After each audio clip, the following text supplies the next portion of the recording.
today's video, gentlemen, I'm laying out for you 7 reasons why women will find you unattractive. And you don't have to take my word for it, gents. All the information I'm presenting in today's video backed up by science. First up, you smell like her brother or her dad. Seriously, you don't want to have a similar scent to anyone in her family. The fact is, human beings still use scent as a way to actually determine mates. And women, they're a lot more in tune with this than men are. Subconsciously, they are using smell to determine, is this a healthy mate coupling? Now, this comes out of a 2003 study in the Journal of Experimental Child Psychology. And what they did is they studied adults and their ability to pick up smells that are similar to their own. In a nutshell, what they discovered is that women were turned off when they smelled the odor of a man that was similar in biological makeup to their own. And I want to clarify, this study focused on a man's natural scent, not his choice of fragrance. And as a bonus point, I do want to emphasize a man should have a signature scent. This is when you find a fragrance that works well with your body chemistry. When you wear it, it just augments your natural smell. You feel great, you're more confident, and women do pick up on this. Now, this next one may or may not surprise some of you all, but if you earn less than a woman, she will find you less attractive. Now, this is based off a 2015 study in the Quarterly Journal of Economics, and they found that married couples, when the woman is earning substantially more than the man, all of a sudden the happiness levels in the marriage start to go down, especially with the fact that the woman is still doing the majority of the work at home. And what this led to and how they measured whether or not, this is going to end in bad is they looked at divorce rates. And yes, if she's earning more than you and she's still doing the majority of the household chores, guess what? There's a very high chance she's going to divorce you. And it made sense to me because if you have a partner and she's earning a lot more and she's still having to come home and do all the dishes, take care of everything, well, I probably would get rid of that guy as well. To me, what makes a great marriage, a great partnership, a great relationship is when you've got two people that are really clear in their communication of what they want and they both contribute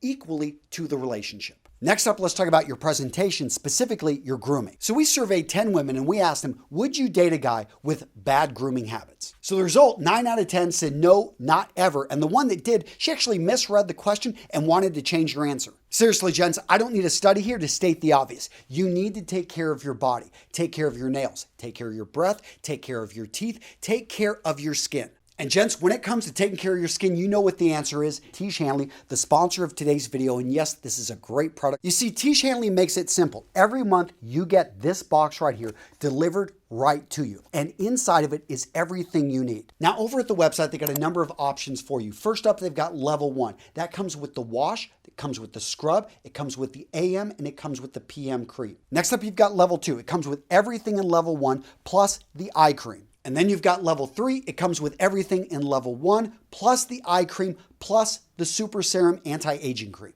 And if you deal with acne, check out their Acne 1 and their Acne 2 system. My son uses this system. He loves it. And I can tell you guys, it's a great product. And gents, this is a great deal. If you were to buy these products separately, you would try to piece this together yourself, what you would end up paying is about 2 to 3 times more. Gents, I'm linking to Tiege down in the description of today's video with the best deal you're going to find. Check it out. Use that link. It's really a no-brainer. You get a quality product conveniently delivered to your door at a great price. Guys, you're not going to find a better deal anywhere else. Use that link down in the description. Next up, don't be too happy. So this is based off a 2011 study coming out of the University of British Columbia, and they actually examined 3 different attitudes that were picked up on with men. They had shame, they had pride, and they had happiness. Now, it's interesting, when men were looking at women, they found happiness to be very attractive. But the opposite was for women looking at men. And this was very interesting because shame was higher rated as being attractive than happiness. What they meant by happy was giggling happy and a bit over the top happy. And I can then see this because there's nothing wrong with being, having a smile on your face. But it is something that when women look at men, when it comes to being attractive, they like more of the brooding look, of the, straight, strong, stern look. If you are overly happy, you smile too much. If I were to sum it up, don't look like something's wrong with you mentally up there and you're just, happily and off in this other world. So that's what I would say with this. Like, be happy, but don't overdo it.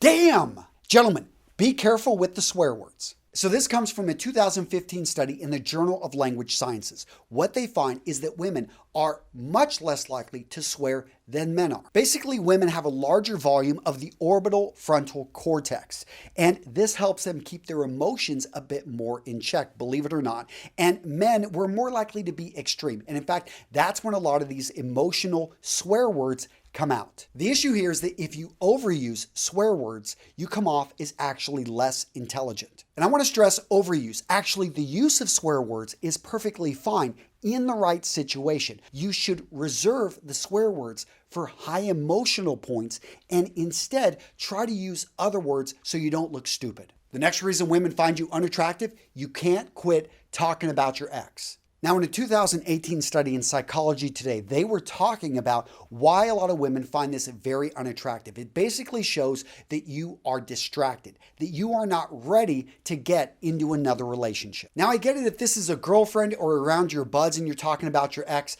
talking about things, putting them out there, expressing your emotions. This is a natural way to be able to get over something. But if you're out on a date, if this is someone you want to explore a relationship with, you don't want to just be unloading on this person consistently for a long time, especially early on in the relationship. They don't want to view themselves as a therapist unless they are a therapist and then all of a sudden they feel like they're back at work. And gents, let me be clear. I want you to open up and have people you can be really close with.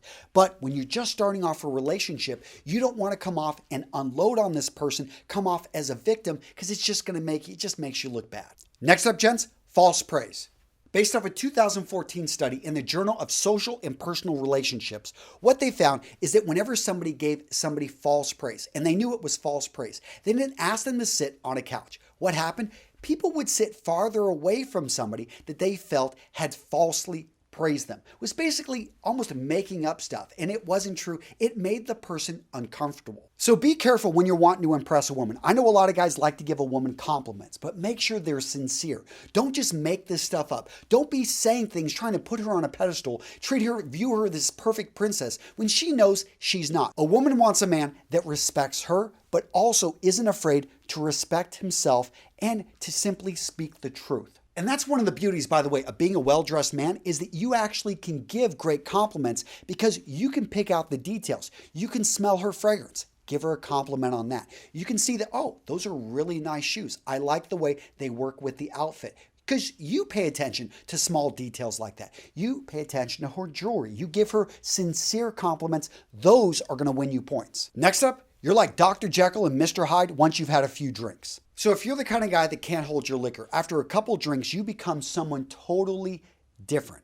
You need to be careful because what women pick up on here is that this guy has kind of a split personality. He's all over the place and they don't know what to expect from you. And to be honest, gents, this describes me. It's one of the reasons I don't drink. In the past, after a few drinks, I made some stupid decisions and I ended up in jail twice. So nowadays, I'm the sober driver. I'm taking care of my friends, make sure everyone gets home safe. I'm drinking water. The point here is to be careful with substances that are going to basically take your personality in one direction too far. Because women, I know that they're going to view this as, it may be funny when you're a bit younger, but when you get older, you realize, hey, this person could hurt me. This person could hurt us unintentionally. And it is something that you need to keep in check. So what to watch next, gentlemen? How about this? 10 self-destructive obsessions that guys need to give up. How many of these are you obsessed with? Find out, guys, in this video. I will link to it right down in the description.